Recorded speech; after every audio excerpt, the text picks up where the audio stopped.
Is that Barry?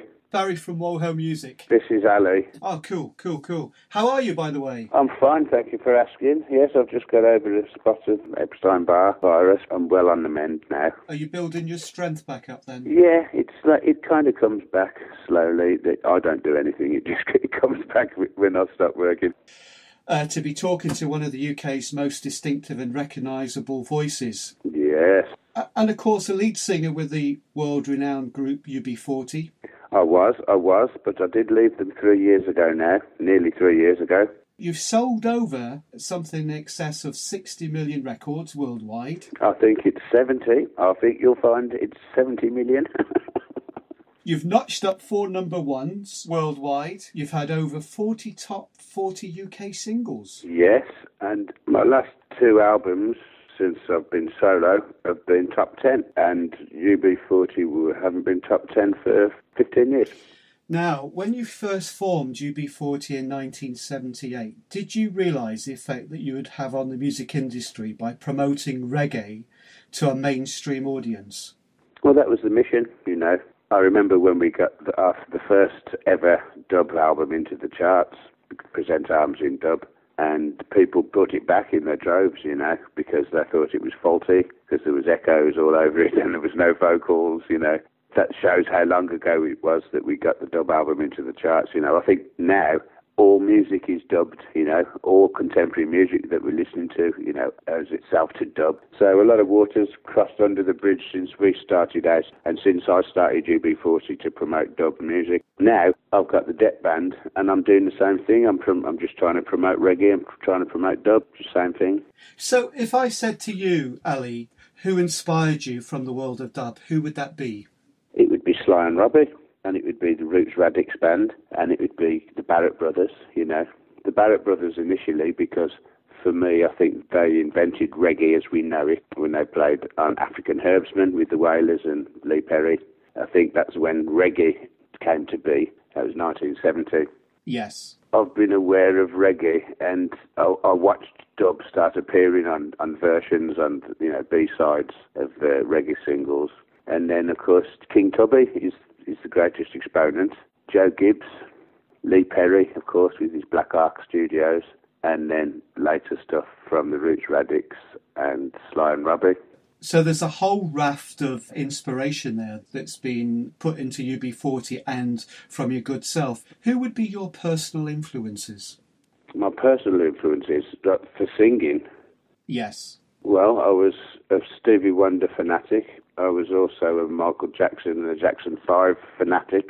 I loved all Tamla Motown stuff, you know, Al Green, Marvin Gaye, and Donny Albert I loved. Yes. Basically black music, but then I grew up on the Beatles as well, you know, like everybody else my age, and then just got involved with reggae because reggae was the music of, you know, the streets where I grew up in South Birmingham. Yes. And all my friends were second generation West Indians and Jamaican kids, you know, as well as Indians too. Yes. I think reggae was more accessible. And so, Ali, do you still support Birmingham City Football Club? I'm not a big football fan. You know, I'm not into the tribalism thing and ism-schism in nationalism. You know, it's all a bit foggy for me. Yes. If I'm asked what football team I sort of support, it would be Blues, yeah. Your new album, Great British Songs, is released on October the 18th and is eagerly anticipated by fans and the music industry alike. Can you tell me more about how this project came about? Well, at the beginning of the year, I did a cover of Prince's Purple Rain, and I did it with the Fun Loving Criminals. It was their idea because they were doing a reggae album called Purple Reggae, which is just, it's Purple Rain, but done in reggae. And I thought, what an odd choice. You know, they asked me to do the lead vocal on it. And I was thinking, surely that's not going to work, you know. But we did it, and it did work. It was fabulous. And that got me to thinking how far I could take it, you know. What else could I cover, you know, successfully? So I thought, okay, great British songs from the 60s, you know, Beatles, the Stones, the Hollies, the Kinks. Could I do their records, make them into a reggae version? And I thought, yeah, I bet I could. And then when my manager came back with feedback and said everybody was into the idea, I said, okay, I'll tell you what I'll do. I'll go to Jamaica and I'll do it with Sly and Robbie. Yes. That's what I did. It took us 6 days and we put down 12 backing tracks. And then I brought it back. Funnily enough, I brought it back to Psalm Studios, which used to be Island Studios in Notting Hill. And it's where the Wailers made a lot of their albums. So yeah, I came from Jamaica and then back into Psalm Studios and just played around with them, and I'm very happy with the outcome, actually. Good stuff. There were a few songs that didn't quite work that I had on my list, you know. Yes. Generally, most of them worked. The challenge for me was to make good covers of songs that I really didn't have anything to do with what I do, you know. Yes. They're a million miles away from reggae, completely different direction. Rod Stewart, you know, I don't know how he'll feel about one of his songs being made into a reggae song. It amuses me no end. I'm sure a lot of listeners will be interested to know. Sly and Robbie on the album, what was it like working with them? Well, I've worked with Sly and Robbie for 20 years now. I love those guys. And UB40 all self-taught, and we learned by playing Sly and Robbie records, you know, and Parrot Fashion, learning how to play. They were always a massive influence on me. And to be playing with them, you know, is a joy, as well as being my heroes, my musical heroes. They're my very good friends as well, you know. And I play with them in the Taxi Showcase every now and then. I've played with some gigs with them. And I love recording with them. I'll continue to record with them, you know, off and on for the next couple of years, you know. But I also like doing stuff with my own band as well, you know. I used Sly and Robbie just because I knew they'd be quick, and it was a project that I could get done, you know, in a couple of months, really. Was there any difficult decisions on the songs you chose or considered for the album? There were only 2 other songs that didn't make the album, and that was Come Up and See Me, Make Me Smile, Cockney Rebel song. There's an old classic. Yeah, well, all of these are old classics. That one didn't work. I tried my hardest with that one, and it just didn't work. The other one was Something in the Air, you know, call out the instigator, because the revolution's here, and you know it's right. You know that one? Yes, I do. And you know that it's right. So I tried that one, and that didn't work either. And what it was because I went back to the originals and listened to them, and it was all about the arrangement, you know, and there wasn't anything I could hook a beat onto, really. I think the most difficult one was Love Is the Drug. Again, you know, just a million miles away from where I'm coming from. Although Sly and Robbie did actually do a version of that with Grace Jones back in the day. But I didn't want to do the same sort of version, so I did a reggaeton beat.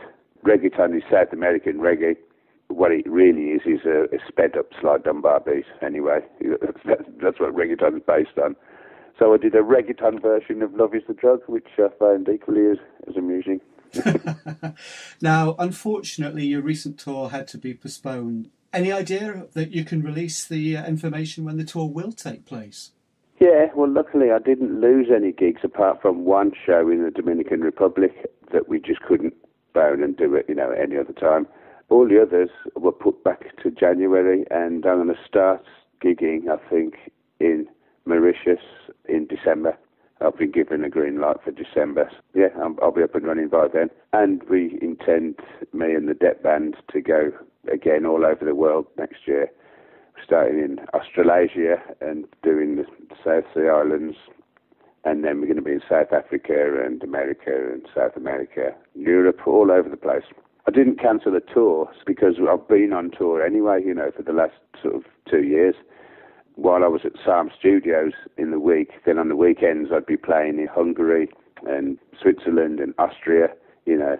So I've been on tour, sort of. I'm permanently on tour, if you like.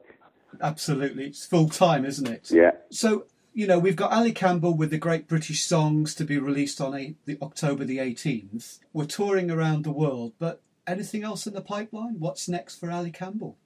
This Great British Songs is a project, you know, so I'm still working on my next album, which is called Rhythm Method, and that will be my 4th solo outing, and that will be out sometime next year, you know, when I can get time away from the touring to go back into a studio and record.